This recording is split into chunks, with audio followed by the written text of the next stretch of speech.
Kopassus itu tahun lalu ya, tahun lalu itu ikut di pelatihan ekspor, meskipun beliau itu sudah ekspor, tetapi waktu itu bayarnya yang mengambil karena prosedur ekspor banyak.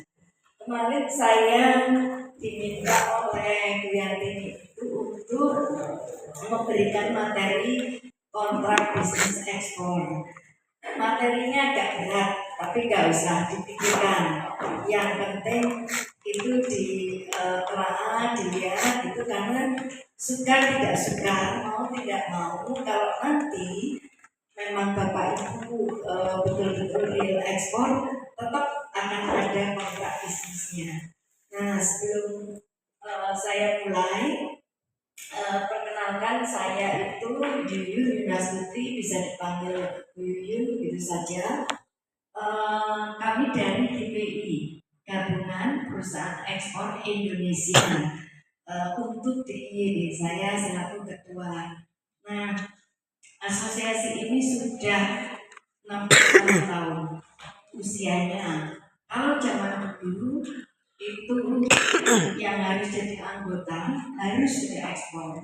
Tapi sejak Jokowi kami diminta supaya UKM itu bisa ekspor sendiri, sehingga ADART dirubah, keanggotaannya itu tidak harus eksportir. Yang penting punya niat ekspor. Niat itu kan kata jadi tidak terlihat, baru niat saja. Kalau ekspor enggak itu belum tentu. Jadi siapa saja boleh. Dari Bu Yantini kemarin saya diinfo pesertanya banyak yang bisnisnya kopi. Saya belum tahu yang produknya kopi, bisa angkat tangan. Nah, kopinya dari punya pohon kopi, menghasilkan kopi, atau membuat kopi olahan. Nah, Bapak dari kopinya masih nandur dewe atau beli terus diolah?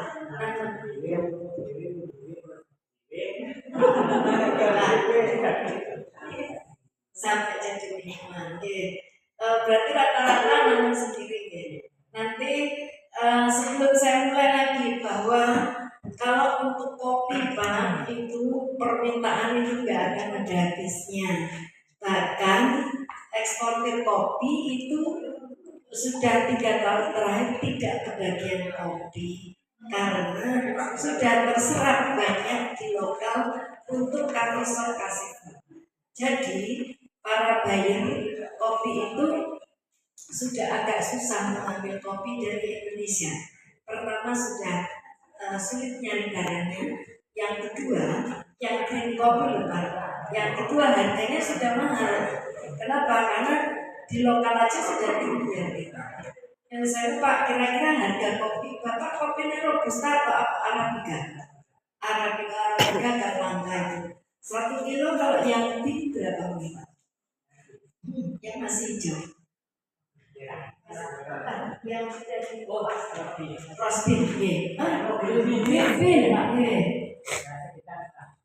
sekitar 140, dan itu sudah terserap ya di lokal saja.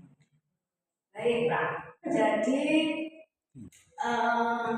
kemarin sudah diberi materi prosedur ekspor. Hari ini ada testimoni. Kira-kira kalau kita mau ekspor itu secara singkat itu alurnya seperti ini. Yang pertama, jadi kita itu hanya 3 step sebetulnya, 3 step. Tapi nanti per stepnya itu ada sub-subnya lagi, sub-stepnya termasuk pengalaman Pak Yus. Kemudian yang sana itu bayar atau importir. Jadi pertama kita harus melakukan promosi. Yang kedua, setelah promosi itu nanti ada inquiry. Inquiry itu pernyataan minat dari calon buyer.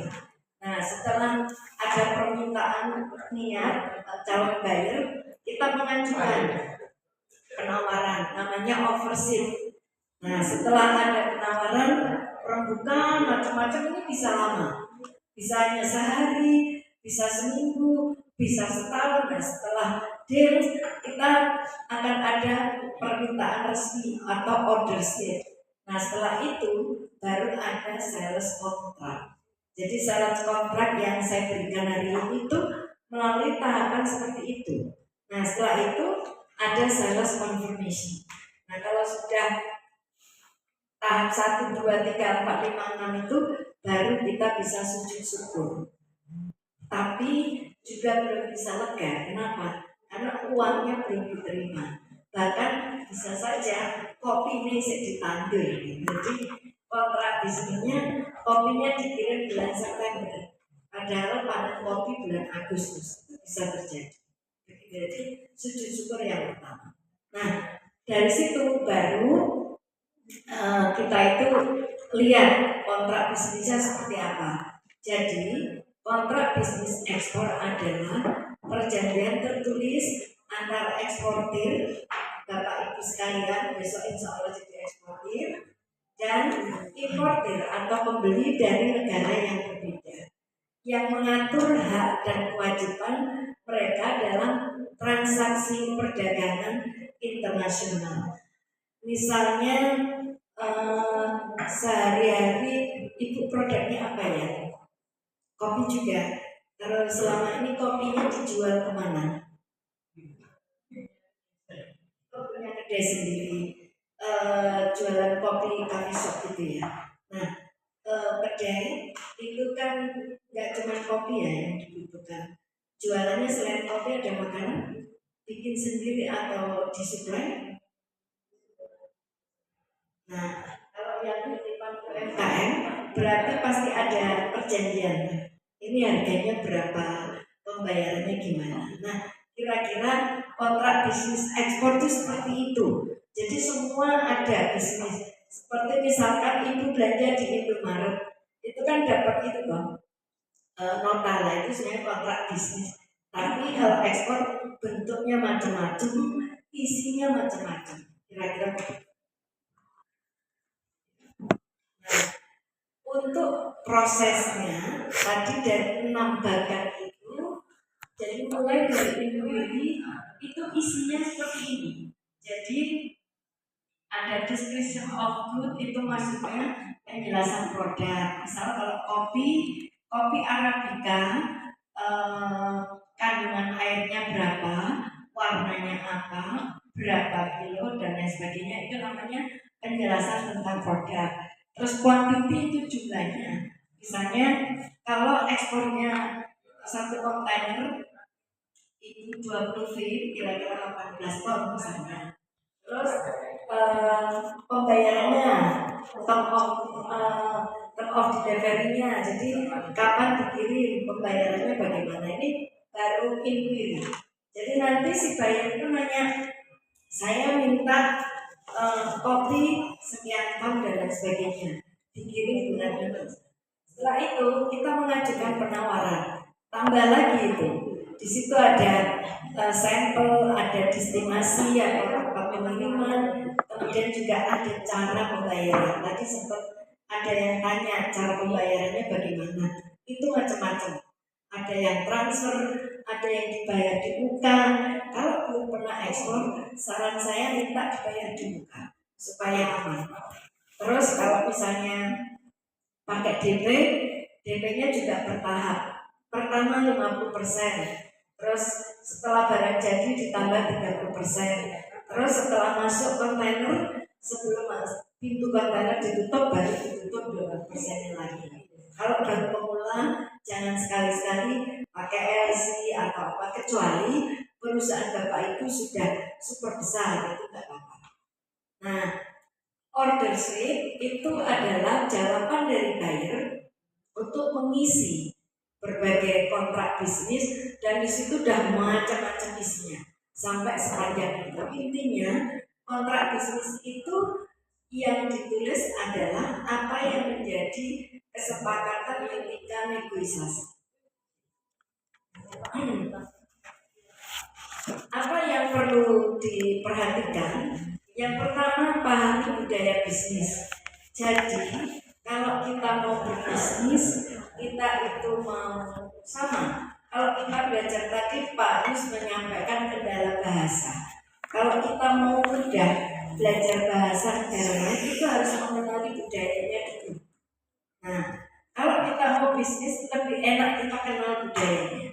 Misal begini, kalau Tiongkok sekarang kita harus lebih banyak belajar tentang Tiongkok. Kenapa? Pasar terbesar kita Tiongkok atau Cina. Amerika apa itu sudah hampir kita tinggal. Apalagi kemarin ngasih tarif yang cukup tinggi sampai semua kalah kaki. Sebagai contoh, orang Cina itu masih orang Asia. Kalau kita itu kenal dulu lebih baik, kemudian ada kepercayaan, kemudian seperti ada persaudaraan, dia akan lebih cepat untuk memberikan order, memberikan kepercayaan ke kita. Nah, terus suatu ketika saya itu dapat bayar dari Afrika, dari Tanzania, dan saya kirim barang selesai barang. Habis itu continue minta barang lain, waktu itu minta parutan kelapa yang pakai mesin atau apa saya lupa. Terus kita nggak ada ini di sini yang pabrikan. Kamu cari aja di Cina. Ternyata nggak mau. Kenapa? Karena orang Afrika itu punya keterikatan batin ketika ada konferensi Asia Afrika di masa lalu zaman sekarang. Jadi dia lebih percaya dengan orang Indonesia ketimbang dengan orang Cina. Akhirnya apa? Produk itu tetap dari Cina, tapi dia minta saya belikan dulu. Ternyata dikirim sana. Maksudnya, pahami budaya bisnis itu penting. Tapi kalau negara-negara maju itu sudah nggak perlu pakai basa-basi. Misalnya kemarin pagi saya di WA bayar Amerika. Dia minta cangkul. Apa kamu bisa mencarikan saya cangkul? Bisa. Langsung ditanya berapa price-nya. Terus kita langsung kirim namanya overseas atau quotation atau surat penawaran. Jadi nggak pakai basa-basi. Tapi kalau tadi kemarin juga saya dapat WA dari teman dari Cina. Teman kemarin ketemu di pameran di Malaysia. Halo, apa kabar? Ini nama gitu, panjang. Nah, jadi kenapa harus mengenali budaya? Termasuk bagaimana cara mereka itu menghargai partner bisnis. Gitu. Nah, kalau Afrika begitu percaya dengan kita, uangnya itu dikirim duluan. Jadi kita nggak perlu khawatir, justru tentunya saya khawatir sana. Tapi itu nggak akan terjadi. Amerika, Eropa, Jepang, nggak mungkin dia kirim uang penuh ke kita. Ada, tapi dengan perjanjian khusus. Nah, yang kedua, pelajari regulasi impor, tarif dan standar kualitas di negara pembeli. Jadi harus diketahui sebagai contoh. Kalau kita mau ekspor ke Cina, itu harus punya GACC.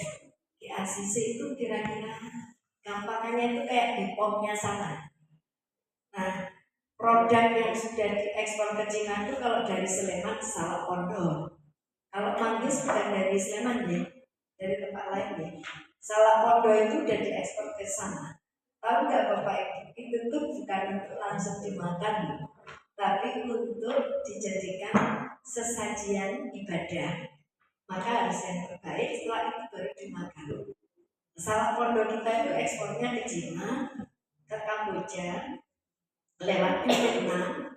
Terus sebetulnya 2 tahun yang lalu ada permintaan ke Arab Saudi, bukan untuk jamaah umroh, tapi untuk orang sana, tapi mintanya yang sudah dikupas, jadi tidak memblok. Karena memang mengupas salak sampai saat ini saya juga masih sering berdarah, masih sering terluka. Jadi saya kalau buka salak itu biasanya pakai kertas atau pakai tisu, gitu, supaya nggak terluka. Nah, di sana itu dibutuhkan, tapi harus yang sudah dibuka. Nah itu jadi saya dapat order ceker, cekernya udah dapat ke Cina 5 kontainer per bulan. Padahal kontainernya 40 feet itu isinya 40 ton. Bisa dibayangkan butuh ayam pirang. Soalnya ayam cekeran yang luruh. Nah ternyata setelah kita cek regulasinya belum bisa. Itu di atasnya Cina ada yang namanya WHO. WHO Food Organization. Jadi organisasi tentang makanan itu tingkat dunia itu kita status ayam kita itu masih ada foodnya. Makanya dari saya sudah berkirim surat ke Kementerian Pertanian supaya itunya harus dibuka dari dulu karena baru kasus dulu. Nah, terus kemarin kita ada tarik baru ke Amerika, Mr. Donald Trump ya toh mengumumkan tarifnya 32. Kemarin sudah turun 19. Itu sangat berpengaruh. Bayangkan kalau tarifnya 32%, Bapak ngirim barang memang kita nggak bayar, yang bayarin bayar atau importer, tapi nanti harga kita plus 32% hanya nggak bisa dijual. Nah, tarif itu penting. Nah, kalau sekarang ke negara maju kita ekspor ke Eropa sudah biasa kalau Jogja, terutama produk handicraft, juga mungkin kopi. Kenapa? Sudah 0% baru seminggu yang lalu ada perubahan tarif dengan adanya penandatanganan CEPA. Nah, ini adalah kayaknya sepele, tapi itu penting. Jadi daya regulasi tarif standar kualitas itu penting. Sebagai contoh untuk standar kualitas ya, misalkan ya kalau ceker ayam itu tadi di beberapa negara kukunya nggak dipotong, tapi negara tertentu harus ikut mengikut, maksudnya diketahui tidak boleh ada itunya gitu. Jadi standar itu penting. Lanjut. Kemudian apa yang ada di dalam kontrak bisnis yang paling penting ini? Deskripsi barang itu penting sekali. Jangan sampai keliru. Misalnya tas yang Pak Yus itu tadi ada misalkan tas camplong gitu ya. Itu ukurannya berapa? Bahannya apa? Kemudian beratnya berapa dan lain sebagainya. Kalau kopi misalnya kopi Arabica, apa robusta, yang green bean, apa yang roasted, atau yang sudah bubuk. Nah, itu penting. Nah, setelah itu baru kuantitasnya berapa kilo, berapa ton, harganya berapa, dengan mata uang apa. Kalau harganya Rp1.000 itu kita berarti pakai rupiah, pakai IDR. Jumlah didolarkan jadi berapa? Nah, bikin harga itu agak sensitif. Nanti suatu saat saya beri tips untuk membuat harga ekspor cara bodoh saja. Tapi kita harus tahu misalnya saya pernah ekspor ke Tanzania itu ekspornya macam-macam, ada batik, ada apa gitu. Uang kita itu kalau di sana itu bisa 1/5, jadi kelipatan 5. Jadi kalau mereka beli barang saya merasa lebih murah 5 kali lipat. Jadi kita bikin harga itu bisa tinggi. Terus kemarin waktu saya ke Malaysia itu Rp1 itu 4.000. Berarti misalnya kita beli makan harganya 10 RM ringgit Malaysia 10, berarti dikalikan berapa? Jadi berapa? 40.000. Jadi besok kalau Bapak Ibu difasilitasi Bu Yanti ini pameran luar negeri, hati-hati kalau beli mahal. Jadi butuh kalau kalkulator udah nyantol di misalnya ini $10. Hari ini dolarnya sekitar 17.000, berarti berapa? 107. Saya sering ke Belanda. Suatu saat itu kangen sayur lodeh. Bukan saya deh. Suami saya itu kepengen sayur lodeh karena dia belum pernah ke Eropa. Sekali saya bawa agak kira-kira cuma 10 hari terus pengen nyoba sayur lodeh. Satu mangkok kecil berapa coba itu harganya? 75.000. Kalau di sini kita beli warung sayur 5.000, di sana 75.000. Jadi nilai mata uang itu penting. Pakai apa? Pakai dolar, pakai yuan, pakai euro, atau pakai apa? Saya paling gampang pakai dolar. Terus kalau melihat dolar itu nanti setiap hari ada update sama hari ini tuh euro sudah 19.000, dolar 16.000. Kalau dolarnya sampai 20.000, hati-hati, berarti Indonesia krisis. Itu patokannya begitu. Hanya masih 16 sekian, udah naik turun. Jadi mata uang itu penting. Kemudian Incoterm itu perjanjian tingkat dunia untuk standar ekspor. Incoterm itu nanti saya jelaskan sedikit tapi tidak banyak. FOB, CIF, ekspor. Nah, yang FOB itu kita dibayar begitu pintu kontainer ditutup jegrek itu kita dibayar. Tapi kalau yang CIF itu sampai barang kita tuh sampai gudangnya si bayar. Jadi nanti kalau di kapal kampul ditembak rudal Israel lewat situ dilalah tembak itu ya. Di situ ada resiko. Nah, makanya harus ada asuransi. Nah, kalau ekspor itu dibayar ketika keluar dari pintu gudang kita. Nah, jadi Bapak Ibu mau pilih ya pembayaran yang mana? Ekspor pinter. Gak ada resiko ya. Sekarang aku konongku keluar dari cangkringan, dilalah tubuh angkot di sana bukan resiko saya. Tapi kalau FOB sampai pelabuhan, ya toh dari sini dibawa ke Semarang, pelabuhan terdekat kita Semarang atau Surabaya. Pokoknya kalau kita ekspor pakai sea freight, pakai kapal, itu jurusannya kalau nggak Semarang, Surabaya, atau Priok. Nah, selama di perjalanan menuju pelabuhan ada kecelakaan di jalan, ada demo sampai 2 hari truknya nggak bisa lewat, ya itu yang FOB.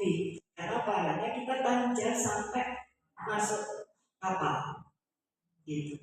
Kemudian jadwal pengiriman. Jadwal pengiriman itu mau pakai apa ya? Pakai kapal, laut, atau pakai pesawat? Kalau saya dulu awalnya eksportir panili, jadi barang saya nggak pernah pakai kapal. Panili itu barang berharga, dulu masih hijau. Saya beli tahun 2023 itu 5 juta per kilo dari petani yang basah. Nah itu saya jual sampai $500. Itu selalu naik pesawat. Satu kali kirim saya itu sekitar 300 kilo, kira-kira 30 box 30 box monitor zaman dulu kan kalau beli komputer monitornya gede-gede itu ya, itu kira-kira 10 box. Nah, itu nilainya sudah 1,5 miliar zaman dulu. Dan saya pakai transfer, jadi tidak terlihat proses ekspor impor sampai si bank curiga. Saya dikira jualan narkoba, dikira jualan apa gitu. Itu kalau average. Jadi hari ini saya kirim 3 hari ke depan, ini hari apa? Kamis ya. Kamis Jumat Sabtu itu sudah sampai gudangnya bayar. Waktu itu saya ekspornya ke Jerman. Tapi kalau naik kapal, yaitu paling cepat 21 hari. Kalau ke Amerika ya kira-kira 3 bulan. Ya jadi jangan berharap kalau ekspor itu hari ini kita ngirim barang besok uangnya sampai enggak. Banyak tergantung pembayaran. Nah untuk pembayaran ada macam-macam. Yang saya tulis di sini yang umum, LC letter of credit itu yang paling tertinggi dan paling aman. Jadi kalau LC itu di dalam prosedur ekspor, begitu ada kontrak bisnis itu si bayar langsung transfer ke bank yang kita tuju, misalnya BNI, terus nanti kita sudah bisa ambil dulu sebetulnya. Setelah itu nanti barang diproses. Nah tapi ini prosesnya lama dan ada biaya. Kalau TP itu transfer, jadi kita dikirim dengan transfer simpel seperti kita transfer ke orang aja. Terus kalau pakai DP ya bayaran diminta. Saran saya ya, kalau DP aja bertahap. Pertama 50% untuk bisa memproduksi. Setelah barang jadi sekian persen, setelah jadi harus sekian. Jadi ada banyak sekali. Kemudian syarat klaim dan penyelesaian sengketa harus ada di situ. Kalau nanti barangnya rusak atau apa itu gimana?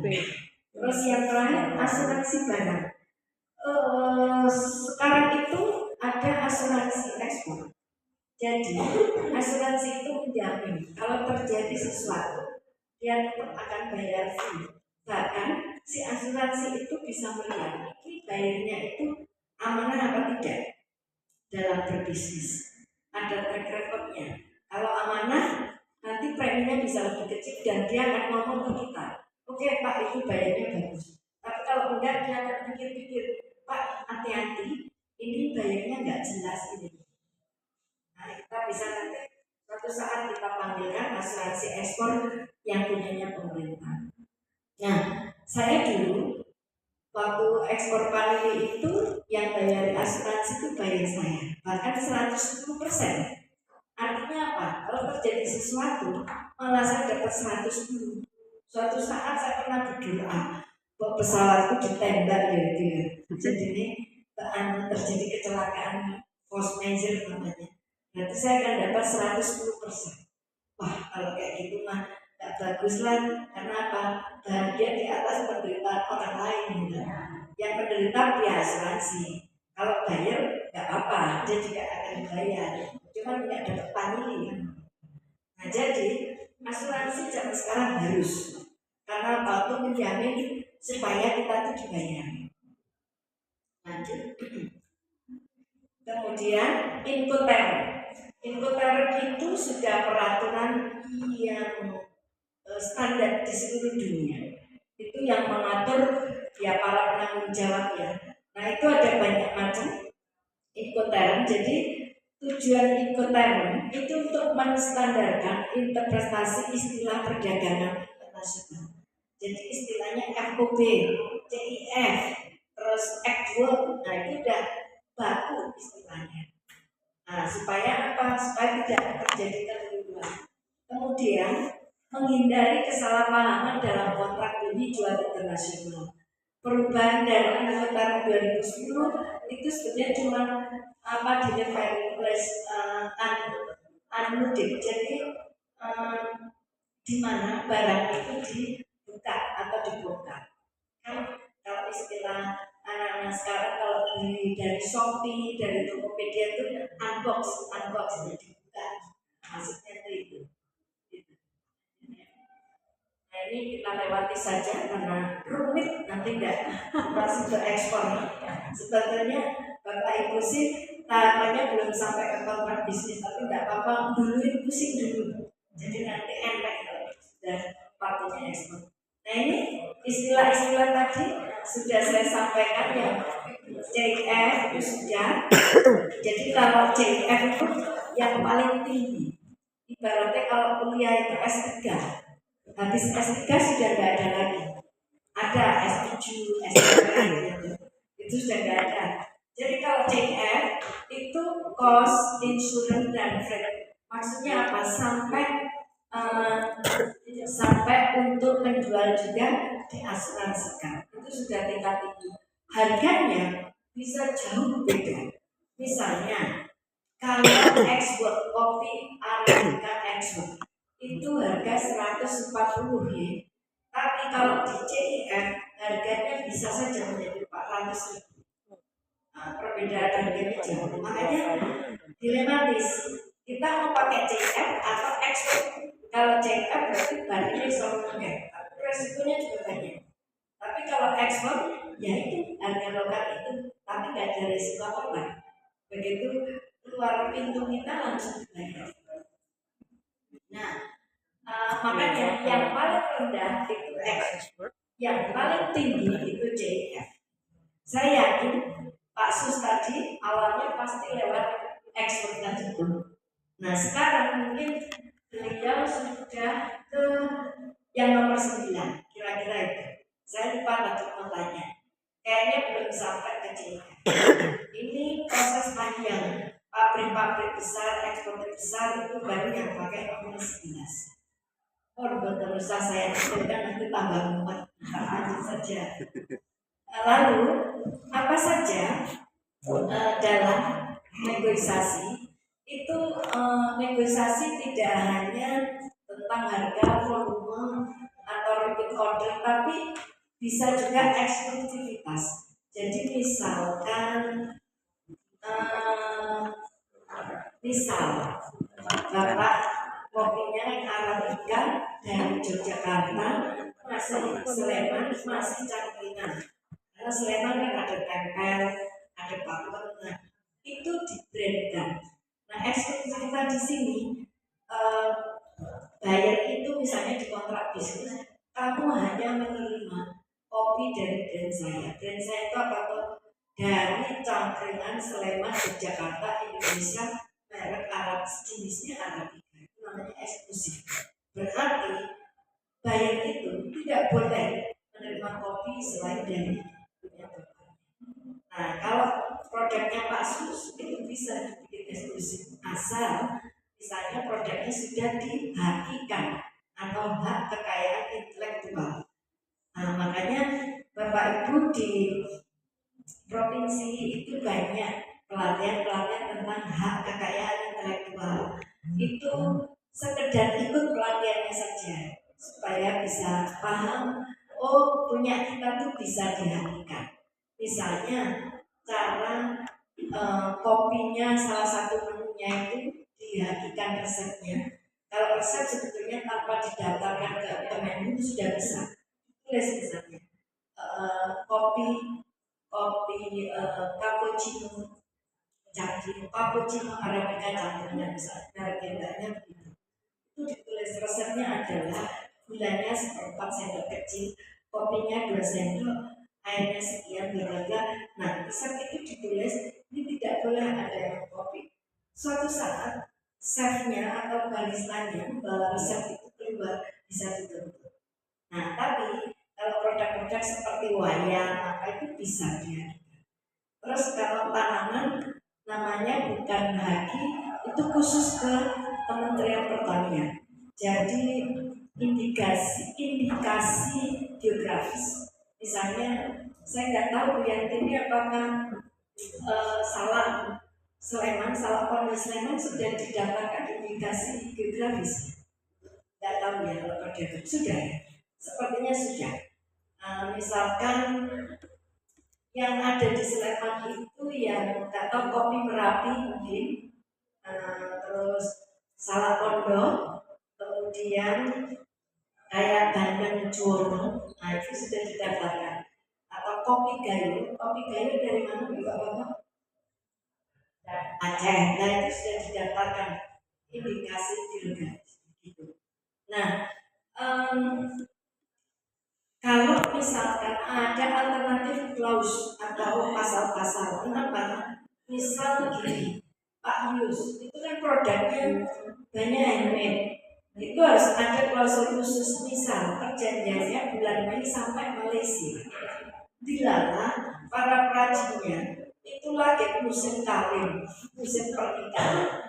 Di Yogyakarta itu kalau ada 3M menikah, melahirkan bubar buruhnya lah, itu harus ada klausul.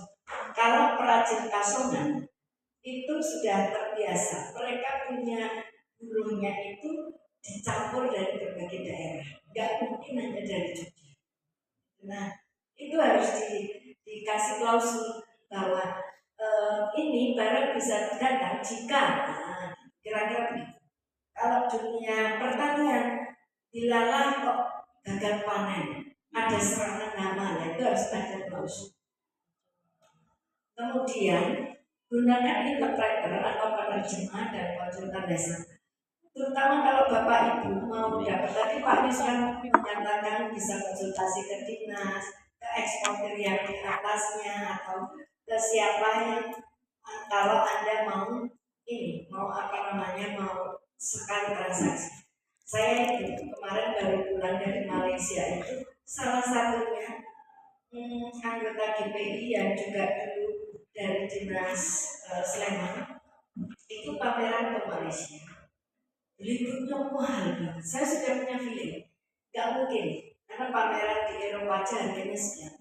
Terus karena dia anggota sudah beli duluan sebelum konsultasi. Akhirnya saya ikut ngantar, tujuannya itu supaya boleh ekspor, supaya duitnya balik. Nya 100 juta mahal sekali. Padahal cuma ke Malaysia. Terus Terus sudah saya terapi, saya dampingi, memang target saya harus dapat alhamdulillah dapat banyak bayar. Terus saya sedikit betul dia di markup harga bootnya itu oleh entah asosiasinya entah IO-nya. IO sekarang banyak yang gadungan ya Bapak Ibu, hati-hati kalau mau ngajak-ngajak apa asal orang yang pakai duit ayo asal nggak pakai duit nanti diundi ternyata karena IO itu banyak pesanan program-program dari mana-mana. Saya selidiki saya ini ternyata harganya 60 sampai 70 juta. Berarti di markup berapa itu? 3 bulan lumayan, 3 bulan gitu. Jadi ini perlu sebelum deal Bapak Ibu tanya sama siapa yang paling dekat sama dinas. Nanti kalau dinas nggak bisa jawab, paling Bu Yuyun ini ada mau kirim barang ini atau ke bea cukai atau ke siapa atau eksportir yang lebih senior. Terus kemudian legalitas, bahasa hukum yang jelas, kemudian hukum yang digunakan. Bahasa Inggris itu bahasa internasional. Kalau sudah ada bahasa Inggris tidak perlu pakai bahasa Indonesia. Tapi kalau bayarin dengan Arab Saudi dilarang bahasa Arab, berarti harus 3 bahasa. Bahasa Arab, bahasa Indonesia, sama bahasa Inggris. Bahasa penengahnya bahasa Inggris. Nah, mengenai bahasa, saya punya pengalaman di setiap pameran di mana di Jakarta TI itu Bapak Ibu semoga bisa ikut ya nanti. Itu orang Arab Saudi itu ternyata nggak bisa bahasa Inggris, nggak suka belajar. Jadi dia udah datang ke kita. Kayaknya itu minat itu, tapi kita WA kita itu tuh nggak ngangkat, nggak jawab. Begitu kita pakai Google Translate kita kirim WA pakai bahasa Arab, langsung ditelepon. Kebetulan kayaknya saya orang buka bahasa Arab. Akhirnya kita balas, maaf kita tidak bisa bahasa Arab. Jadi kalau WA atau email kita layani, tapi kalau untuk bicara langsung nanti kita bawa penerjemah bahasa Arab. Bahasa itu mempengaruhi ya. Tidak semua orang di dunia ini bisa bahasa Inggris. Zaman dulu orang Cina kalau pameran di luar negeri dia harus belajar bahasa Inggris. Mereka pakai kalkulator, berpoin kertas sudah tawar-tawaran harga itu. Jadi nggak pakai lagi. Sekarang nggak perlu pakai apa, nggak pakai HP bisa gitu. Jadi tergantung. Nah orang kita ini sudah terlanjur cara belajar bahasa Inggris yang keliru, harus pakai pasca, harus pakai subjek, pakai ini. Orang wani ngomong. Nah, ada yang keliru. Nah sekarang yang generasi muda yang ini wajah-wajahnya kelihatan. Kalau kita ada generasi kolonial, yang milenial ini ada kesempatan belajar bahasa Inggris pakai itu. Bapak itu juga bisa. Daripada dengerin itu gosip, mendingan bahasa Inggris sambil mau tidur, apa, ini. Enggak apa-apa. Sampai tahu buat sampai pensiun gitu. Biar nggak pikun kalau sudah tua.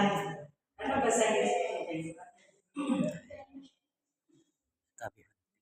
Jadi LC memang itu yang paling aman, tetapi itu ribet dan panjang. Untuk pertama kali jangan pakai LC dulu.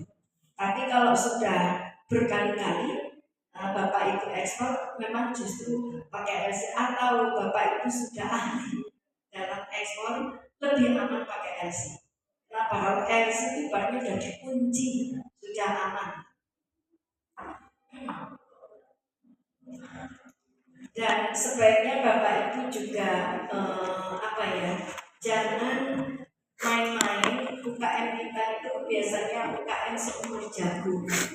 Begitu hari ini jualan kue cookies, kue seperti ini. Nanti minggu depan jualan lumpia, bulan depan beda lagi. Termasuk kualitas. Saat pertama beli bagus, lama-lama makin jelek. Nah, ini harus dijaga kualitasnya. Pak Yustus sudah lama itu kirim barang ke Malaysia, mungkin juga ke Singapura. Bayarnya itu juga itu berarti menjaga kualitas. Nah, juga perlu diberikan layanan after sales, after penjualan, terutama yang produk-produk yang di keram itu saya lihat ada kayak jam-jaman itu. Suatu hari saya pernah bisnis matching pakai bayar furniture Amerika sama yang Yogyakarta itu bayar gede banget karena apa, bayar tipe imported tipe project, dia pegang project hotel. Jadi kalau hotel itu satu diganti, satu kamar diganti, semuanya diganti, berarti isinya ribuan ya. Misalnya pesen tempat tidur ya 5.000, pesen ini, nah itu projectnya itu sampai 500 kontainer dalam waktu 3 bulan. Terus waktu itu yang kita tampilkan itu lemari baju. Apa pertanyaannya? Ini kalau engselnya ini lepas, bagaimana caranya? Oh, kami sudah membawakan spare part engsel. Terus cara memasangnya ada videonya. Nah, itu namanya after service, layanan after service. Di sini kayaknya ada yang produknya furniture, angkat tangan simpen deh. Produknya apa, Pak?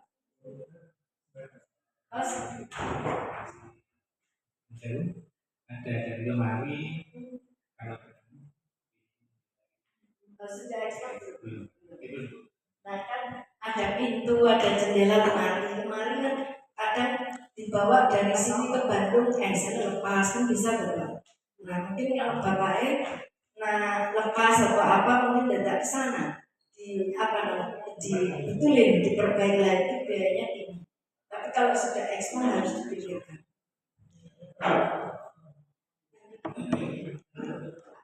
Ya, jadi ada beberapa yang perlu dipikirkan sebelum penutupan asuransi. Apakah all risk itu semua resiko ditanggung. Memang paling aman kalau nilainya tinggi ya all risk. Tapi kalau tidak tinggi-tinggi ya mungkin ambil yang C gitu, with average itu rata-rata semua yang diambil. Nanti harus ada sesi tersendiri tentang asuransi. Nanti saja kalau ada bayarnya dikasih sesi tersendiri.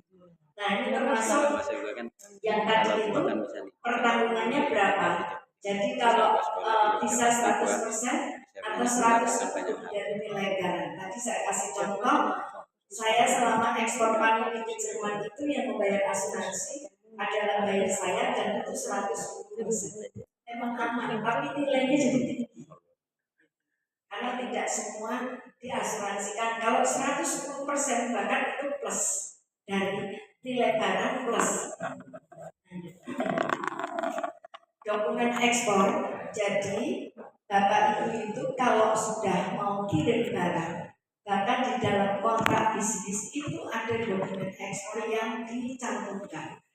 Nah dokumen ekspor ini antara lain setiap buyer beda, setiap negara beda. Jadi yang ini umum, dari mulai pemberitahuan ekspor barang (PEB) itu hanya berlaku di Indonesia, yang butuh juga pemerintah kita, tapi harus ada. Itu kemana? Ke bea cukai.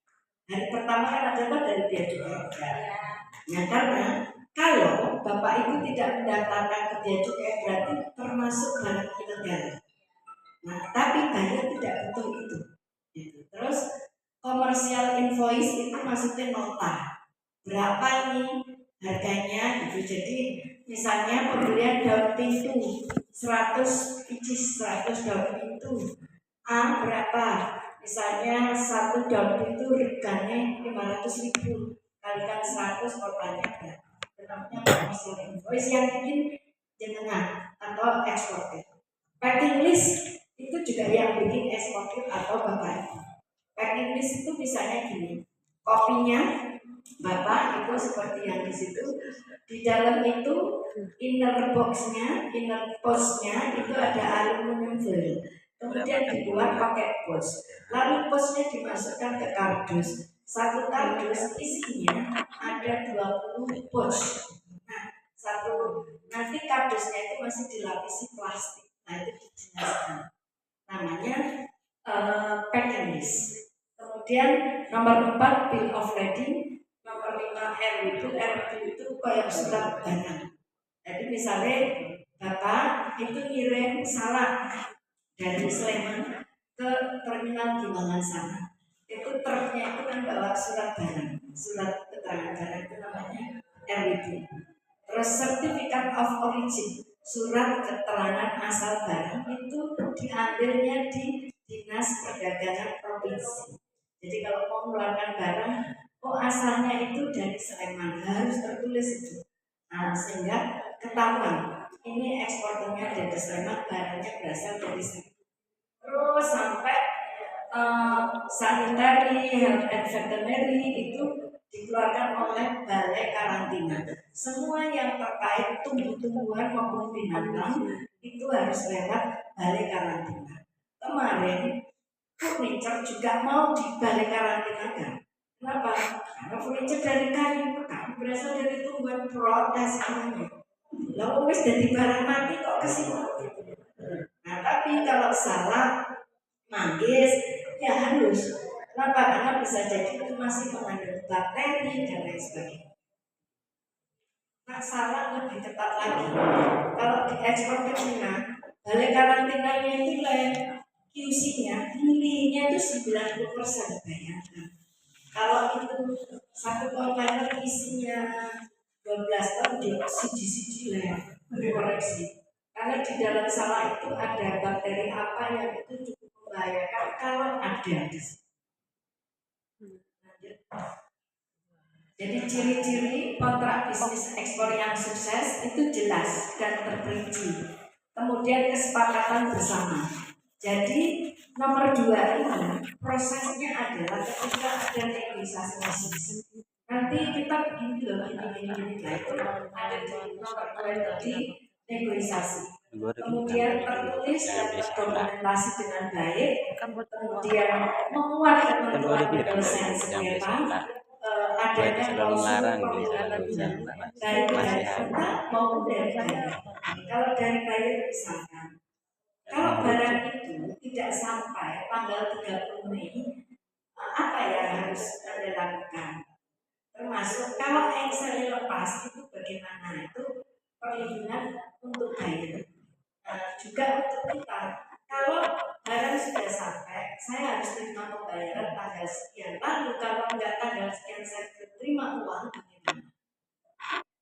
Jadi itu kira-kira ciri suksesnya. Materi sudah dikopikan, Bapak Ibu bisa menelaah lebih jauh. Dan sebelum saya akhiri, saya mau sedikit memberikan peluang-peluang ekspor yang intinya sebetulnya seluruh yang ada di lingkungan kita itu bisa diekspor. Bapak Ibu semangat dan terbuka sehingga nanti merenung saya itu mau ekspor apa ya. Seperti pisang itu dari daunnya sampai bentuknya itu payu semua. Daun itu bisa diekspor. Bahkan hampir di seluruh dunia. Yang eksportir paling mentok untuk daun pisang itu di Purworejo. Sekarang beliau sudah jadi motivator ekspor itu dari Purworejo, bukan dari Purworejo tapi daun pisangnya dari sana. Terus pisangnya mau pisangnya fresh atau digawe keripik pisang, digawe keripik pisang jangan jadi aja yang plain yang nggak ada rasanya atau malah asin itu yang dicari. Tapi kalau ada keripik pisang coklat keju itu mesti nanti yang makan orang tua sendiri yang ada di sana. Terus deboknya itu payu kemana? Deboknya itu bisa disetorkan ke eksportir handicraft atau bisa diekspor debok fresh. Katanya di Amerika itu diisi kecil-kecil terus disiram air panas diminum karena antioksidannya tinggi atau apa saya nggak tahu. Tapi saya belum menemukan siapa eksportir debok pisang. Karena kalau ada supaya dia tetap segar berarti harus pakai kontainer river atau kulkas atau dipakai pesawat. Nah, Bapak Ibu bisa ditampilkan beberapa contoh-contoh peluang ekspor. Saya mulai dulu. Tadi promosi ekspor itu beda sekali dengan promosi barang-barang di lokal. Kalau promosi ekspor sejak ratusan tahun yang lalu paling efektif cuma pameran. Tapi sekarang ditambah lagi adanya sosmed itu lumayan, tapi bukan ekspor yang gede-gedean. Ini sebagai contoh, Bapak Ibu tuh kalau pameran ekspor atau internasional nggak usah jauh-jauh ke Jerman, di Jakarta itu ada. Ini adalah contoh pameran ekspor TI Trade Expo Indonesia setiap tahun ada. Tahun lalu rombongan dari Sleman itu eh, di boothnya yang punyanya Sleman agak sepi, saya suruh pindah ke booth kita, produknya ditampilkan sana. Ada dari susu bubuk kami baru diletakkan itu sudah digondeli bayar. Nah, ini sebagai contoh itu yang mana itu saya sendiri bayar dari Nigeria itu cari cangkeh. Terus bayar dari Tiongkok yang pakai kaos merah itu cari tempayang. Saya tuh belum pernah dengar tempayang Yopo, harganya mahal. Ternyata di Kaliurang ya di Kaliurang sini berarti itu ada tempayang. Terus bentuknya itu kayak perdu gitu. Tempayang itu yang sudah benar-benar jadi ada di Medan. Waktu itu 1 kilo 4 juta. Terus saya nyari ternyata di Kalimantan itu ada. Nah, saya tanya tempayang buat apa? Ternyata di sana obat. Ya Allah, makanya jadi mahal. Kemudian ini cerita bayar campur yang pakai tangan dua dari Arab Saudi itu. Dia nggak bisa bahasa Inggris. Terus akhirnya begitu pakai bahasa Arab langsung mijit balik lagi ke booth, dan akhirnya terjadi gol sekitar 6 konten kalau nggak gitu. Kemudian ini yang di bawah ini kita lagi hitung-hitung berapa ya harga cengkeh kalau 1 kontainer. Jadi seperti ini situasinya, ini hanya di Jakarta. Terus itu gudegnya lucu, yang kaleng sama yang coach itu sejak 2023 itu sudah terbang ke Amerika itu, ke New York, New Jersey dan California, tambah satu lagi ke Melbourne. Jadi Bapak Ibu, ekspor itu sebenarnya nggak aneh-aneh barangnya.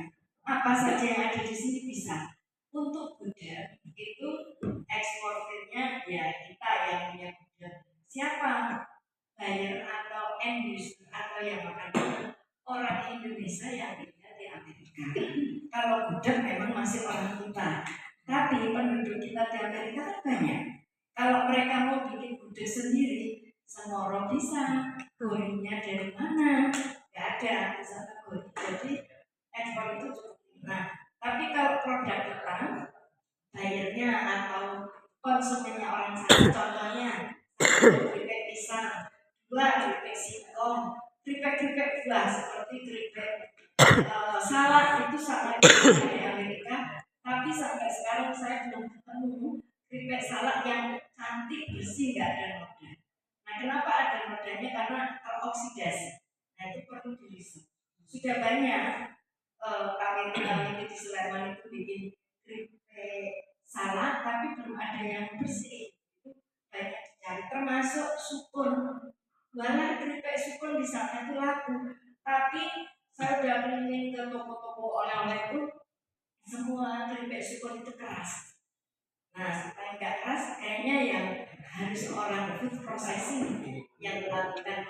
Nah, ini contoh yang banyak ini Bapak Ibu, itu Pak Heru HNR waktu itu jadi primadona di 2024. Apa coba yang dijual?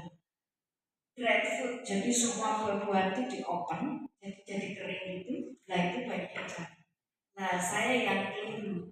Jadi Pak Heru itu kan punya mesin retro untuk mengawetkan makanan di bot itu. Pak coba Pak Heru bisa bikin dried fruit atau buah kering pakai oven biasa aja. Benar, dia beli oven skala lab. Kalau ibu-ibu kan di rumah kalau sering bikin buah punya ovennya, ya bisa. Nah, dia bikin itu ada berapa macam buah, ada nanas, pisang, kates, mangga dan lain sebagainya, tomat dikeringkan terus dibungkusin kecil-kecil. Ya Allah, bayarnya yang di bawah mana ya? Saya ada itu sampai hari ini yang sebelah kiri ini yang pakai kacamata itu kan saya. Dia dari Mesir. Dia pesen 7 macam buah kering itu 1 kontainer. Terus begitu pulang dari pameran ya Pak Heru nggak bisa ngitung barang. Lalu dia cuma uji coba ngeringkan 2 bulan pakai oven kecil. Terus di order satu kontainer ya bingung. Regane yo piro. Jadi kadang-kadang Bapak Ibu tuh jangan kencang dipromosi tok, tapi harus dilihat belakangnya saya siap nggak order gitu. Nah, jadi ini Bapak Ibu, ini ada buyer yang butuh tunger di order apa coba itu? Tunger ibu. Nah, terus yang ini yang tengah itu apa itu? Nah, ini salah satu contoh bagaimana kita menjawab. Menjawabnya ini Bapak Ibu. Impiria. Jadi itu yang paling kanan saya itu kan ekspor rempah-rempah. Semua hasil bumi saya ekspor gitu ya. Yang itu cengkeh itu saya itu kan udah pengalaman pameran. Saya juga pengalaman jadi visitor. Dari seluruh dunia datang dia akan keliling ribuan. Kalau sampelnya gede-gede segitu, ya nanti sampai hotel ini dibuang. Karena apa? Dibawa ke negaranya lagi satu untuk baik koper. Nanti tambah biaya. Hanya saya setiap pameran kan kayak cuma plastik kecil. Terus kemudian ada stiker, tak kasih nomor saya, email saya. Akhirnya apa saya di WA sampai saya kaget. Dia pulang ke negaranya itu ada itu. Ada dia kirim WA ke saya. Ini saya butuh berapa harganya satu kontainer baru. Nah jadi suatu saat nanti kalau mau biasanya Bu ini ada program sih tips-tips sukses pameran, nanti saya akan isi itu betul-betul bisa lebih detail, lebih rinci supaya kita sukses dalam promosi ekspor. Nah ini saya carikan yang permintaan kopi baru. Selamat pagi Pak Yuyun itu pasti pakai Google Translate. Terus saya diundang Pak, nanti saya besok pakai kumis saja ya. Kalau ganti pelangi. Jadi my name is Faik dari Afrika Selatan. Kita bertemu di pameran ini padahal sudah berlalu tahun masih merah. Terus dia tuh apa namanya?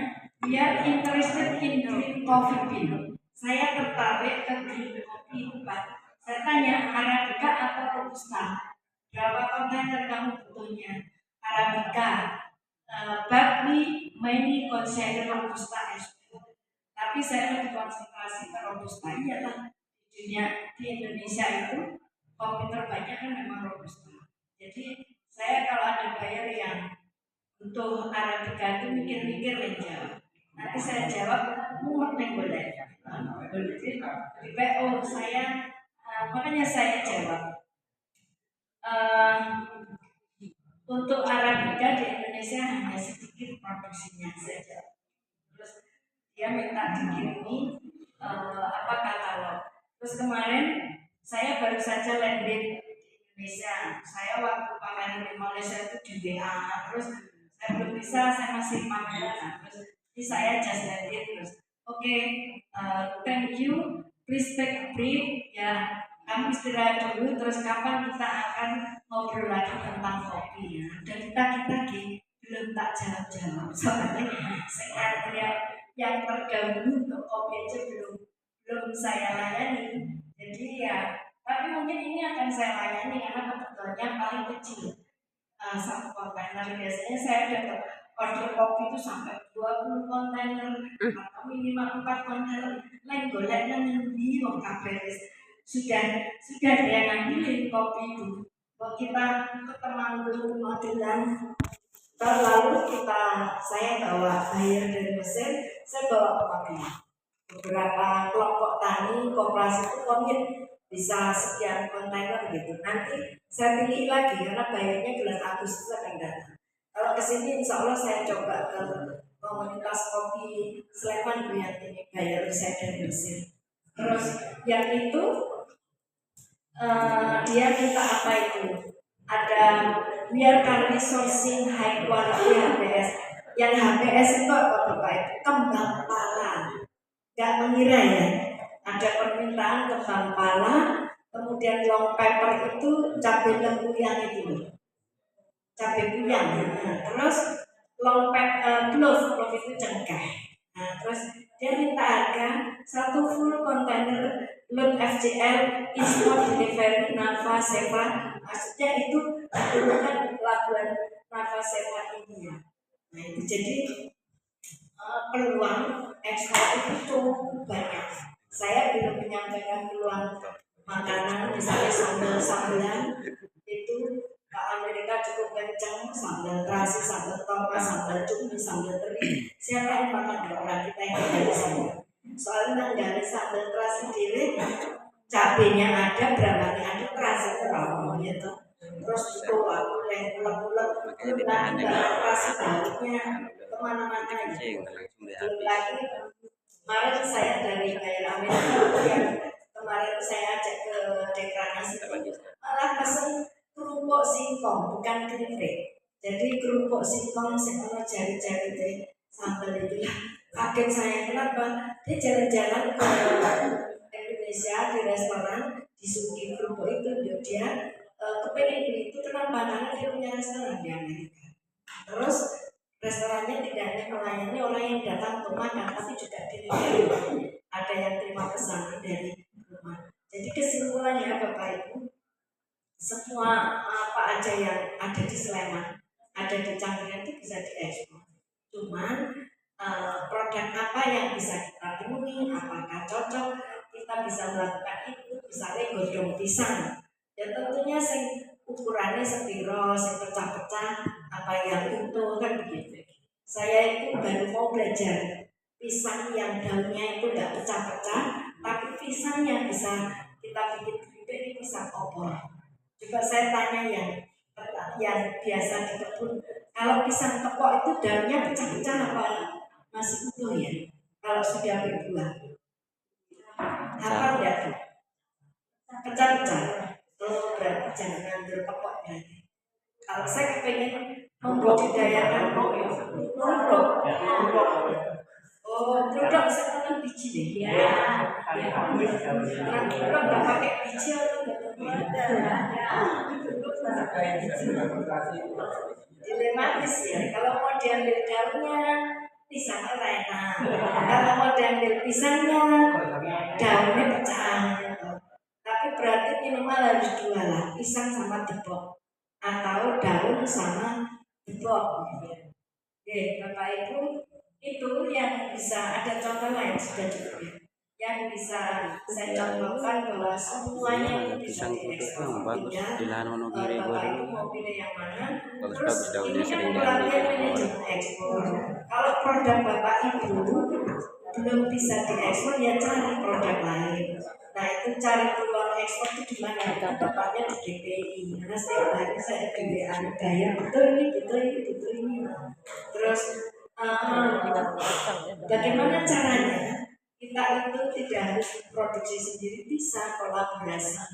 Misalnya ada UKM di mana, ada petani di mana, KWT di mana itu punya produk apa gitu ya.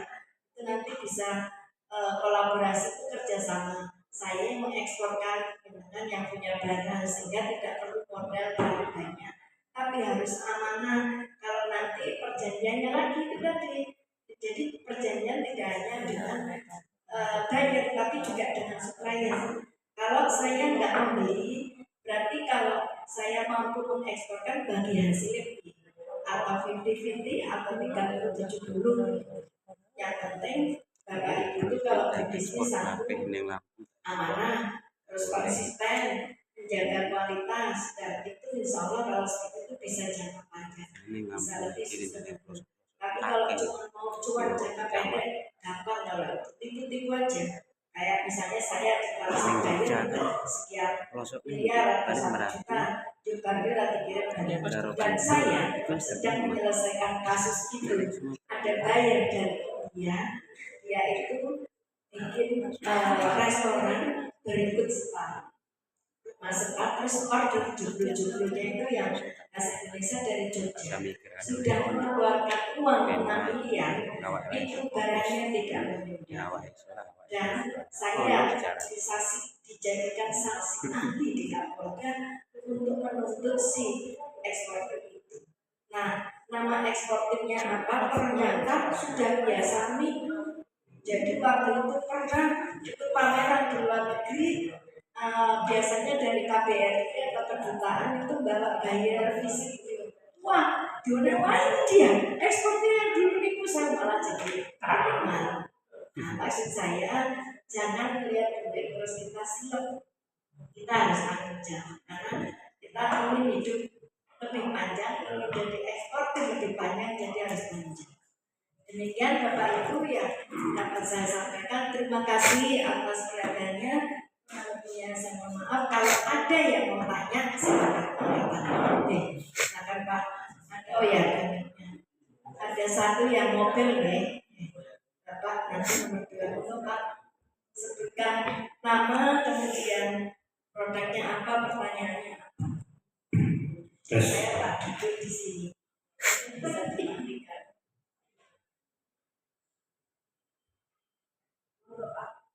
Terima kasih. Assalamualaikum warahmatullahi wabarakatuh. Perkenalkan, saya panggil Bu Yuyun atau Bu Yunas. Oh, Bu Yuyun, oke. Akrab itu. Nama saya Bayu dari Penting Sari Bulajo Cangkringan. Ini produk kami adalah kopi juga. Jadi kami mengikuti bimbingan teknis ini selama 2 hari. Banyak yang kami serap dan kami terima, luar biasa sekali Bu. Jadi sebenarnya mumet tepol ini. Jadi mulainya luar biasa. Ya hampir 70% kami bisa serap untuk syarat-syarat dan apa aja yang bisa diekspor terkait dengan produk-produk yang ada di kecamatan atau kabupaten Berjaging. Jadi gini Bu, kami ini adalah petani-petani kopi yang ada di lereng Merapi, khususnya di Kabupaten Cangkringan. Harapan kami sebenarnya kalau kopi itu gampangannya semua orang sekarang bisa menikmati, dari semua gender, dari anak-anak bahkan anak-anak yang notabene dulu nggak senang dengan kopi, bahkan negara-negara luar yang kami dengar, kami kan bisa dengarnya itu hanya karena cerita dan Google gitu ya, di Google ataupun di YouTube. Tapi itu merupakan motivasi kami Bu, karena produk kopi ini luar biasa sekali. Saya selama pelatihan 2 hari ini baru bisa merasakan sepertinya ada kerentek dan keinginan untuk ikut ekspor. Dalam catatan kami, dalam konotasinya, karena kami masih minim, masih amatiran terkait dengan itu. Karena yang terjadi seperti kayak Salak Pondok ya Bu, saya mau melihat Salak Pondok ini sebenarnya luar biasa sekali Bu. Prospek ekspornya dari mulai awal sampai hari ini kami juga mengikuti perkembangannya, dan ini kesalahan-kesalahan yang terjadi di masa lalu itu memberikan dampak yang traumatis ke kami Bu, sebenarnya di produk pertanian ini. Tadi Ibu Yuyun cerita terkait dengan cengkeh juga lewat vanili. Vanili itu sebenarnya produk yang luar biasa sekali Bu, karena dari olahannya ini kan bisa sampai $500 ya, luar biasa sekali. Nah ini yang menjadikan motivasi kami, karena kopi yang ada di lereng Merapi kita ini ada di 3 kapal, walaupun di Turi maupun di Pakem ini masih berbagi dengan tanaman lain, terutama di Turi dengan salak. Nah salaknya ini sebenarnya kan terjadi penurunan harga maupun kualitas di. Nah itu kemarin kami juga dengar dan mengikuti bahwa salak yang diekspor ke Australia apa ke Cina, saya tidak tahu. Nah, ini sudah harus melewati balai karantina ya seharusnya itu. Nah di sana itu ditemukan ada ulatnya, ulat buah. Dan itu kan akhirnya kan merugikan semua bayarnya maupun dari distributornya. Mungkin fokus ke kopi Pak, Ya. yang mau ditanyakan apa supaya kita bisa Oke. lebih banyak diskusi. Oke, jadi kami ini di Tiga Kapanewon ini adalah salah satu komunitas kopi yang baru memperoleh indikasi geografis. Jadi pertanyaannya apakah ini dimungkinkan untuk ekspor tapi lebih ke personal atau lebih ke komunitasnya. Kalau komunitas ini kan nanti perlu juga harus ada lembaganya. Lembaga kami kan di MIG, Hima Masyarakat Budaya Geografis. Jadi kemarin juga dari Pak Guntur itu dilenggarkan sebelum saya jawab lengkap, ini. hafal tidak jumlah kopi yang dihasilkan di Sleman? Oke. Kira-kira sampai berapa? Di Sleman ini kan area kami sekitar 250 hektar untuk kopi robusta. Jadi yang di 250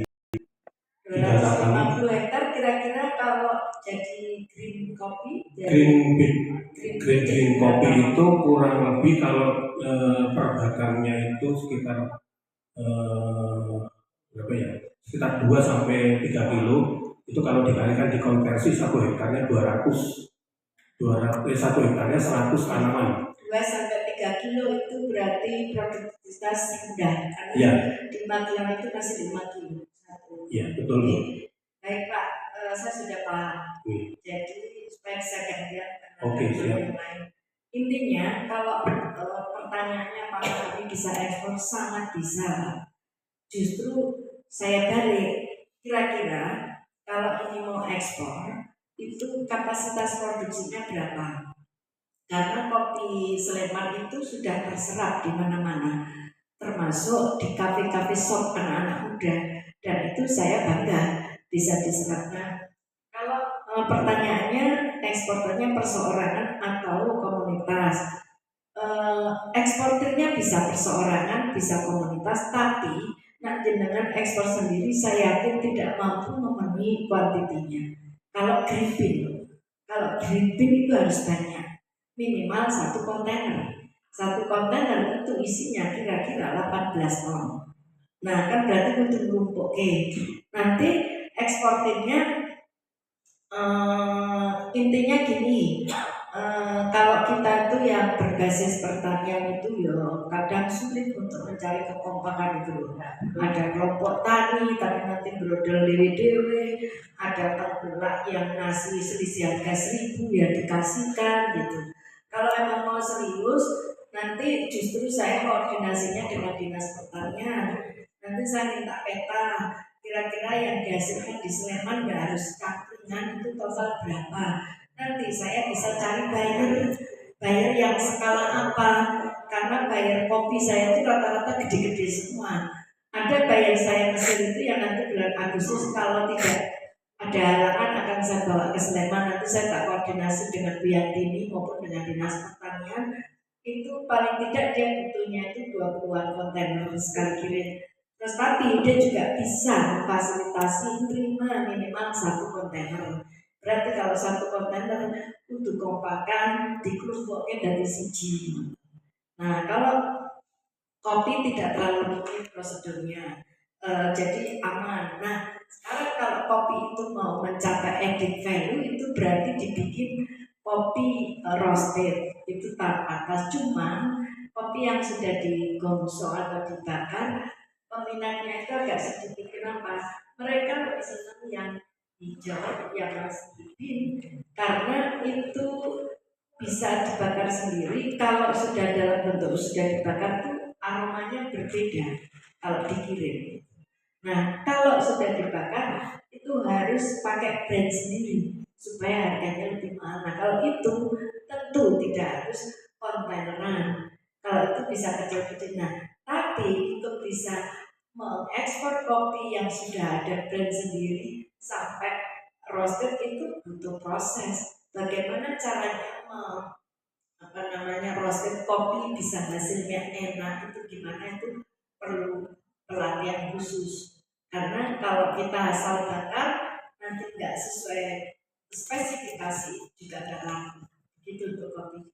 Mas Adit tolong ambilin contoh kapologo saya di tas, bawain ke sini.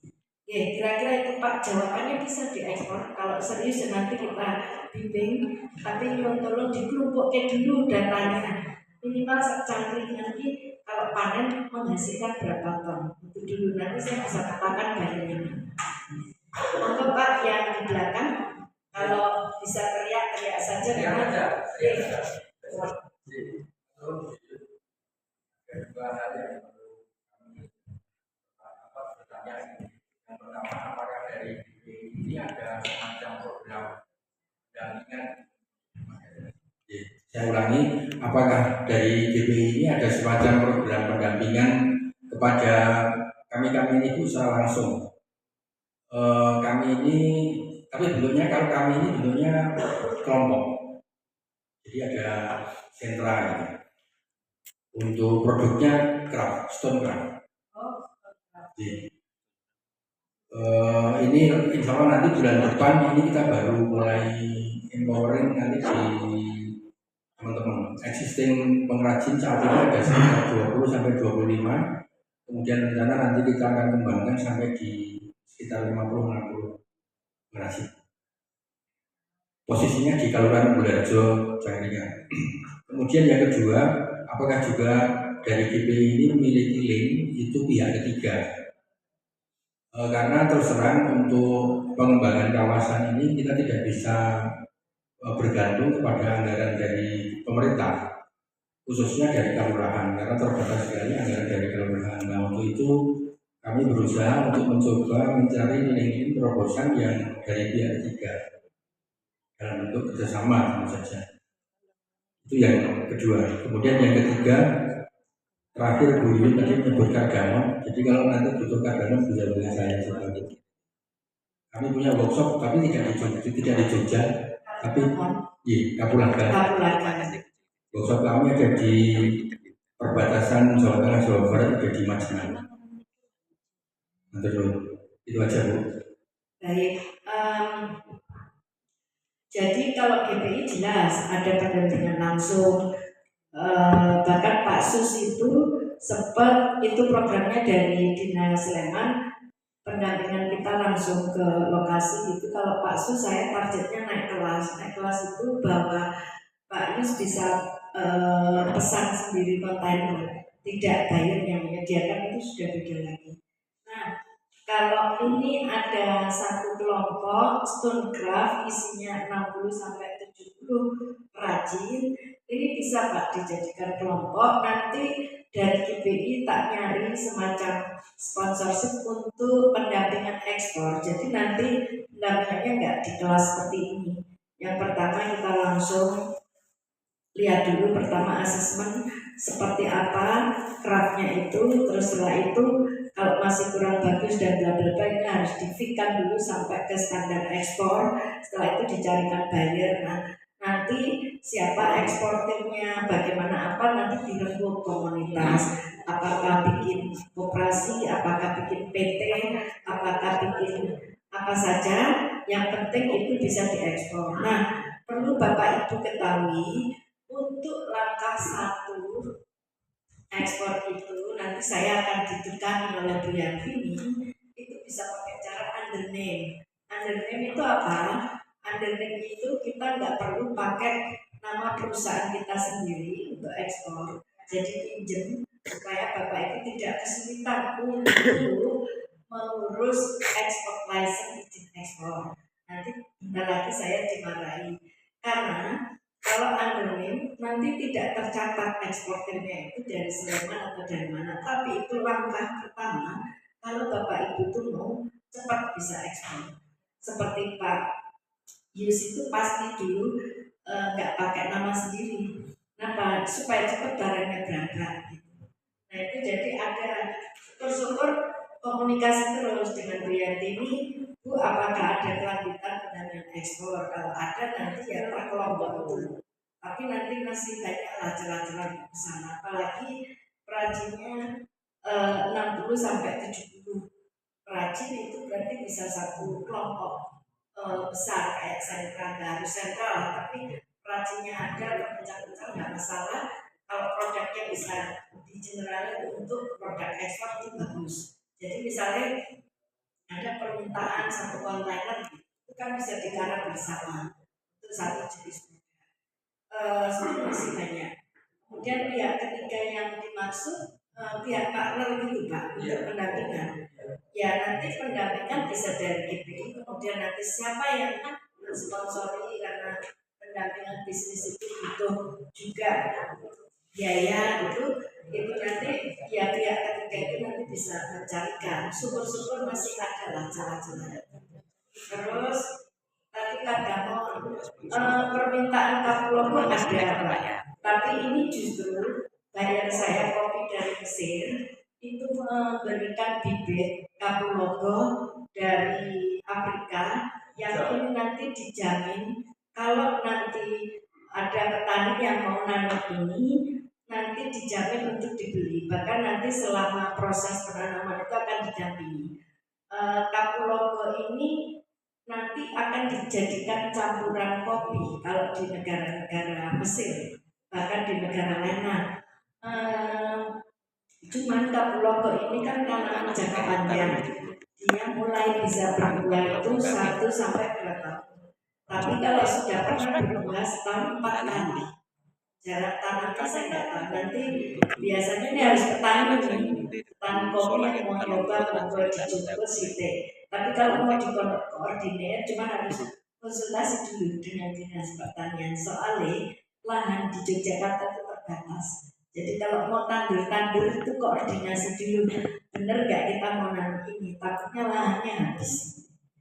Ya, nah, yang jelas kalau mau nandur ini mungkin aja punya sedulur di luar Jogja yang tanahnya masih luas, coba nandur ini pasti ada jaminan dibeli. Nah Kapuloko kita beda ya Pak? Yang hijau. Ya ini hijau nih. Nah ini salah satunya, jadi banyak juga peluang-peluang di luar produk yang ada itu. Nah mungkin ada lagi yang mau tanya. Kontak person nanti untuk beda. Itu tadi ada ya. Materi ada di belakang sendiri. Nanti kalau WA memperkenalkan diri dulu, saya ini dari pelatihan ini. Jadi saya bisa bisa okelingan ini. Nanti kita buka. Yang jelas dari setiap kelas pelatihan itu banyak yang nyantol ke GPI, kemudian nanti bisa build ekspor. Dan kalau tahun lalu masih ada anggaran ya, ada pendampingan lanjutan visit ke workshop, tapi tahun ini tidak ada. Ada lagi?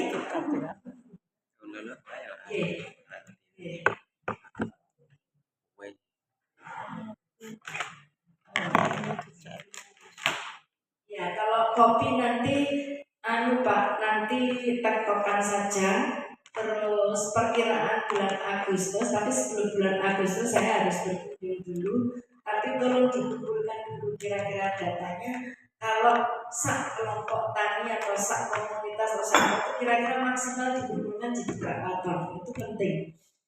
Tiwas saya datangkan buyer, nggak taunya jumlahnya nggak, ini kan emang. Baik, kalau tidak ada yang bertanya, saya cukupkan sampai di sini.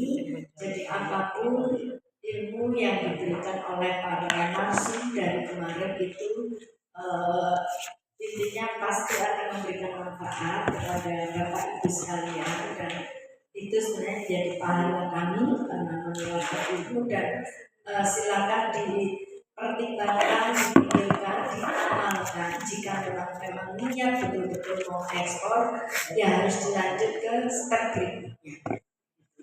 Akhir kata, semoga semua bermanfaat buat Ibu Bapak dan bermanfaat pula buat kami. Semoga Bapak Ibu sukses nanti menjadi eksportir dan menjadi eksportir yang penuh berkah, tidak hanya bagi Bapak Ibu tapi juga Sleman dan Yogyakarta. Amin. Terima kasih. Wassalamualaikum warahmatullahi wabarakatuh. Terima kasih Bu Yuyun Yunastuti. Kita beri aplaus untuk beliau. Sangat luar biasa sekali. siap-siap untuk pelaku usaha kopi. Nah, ini mau ada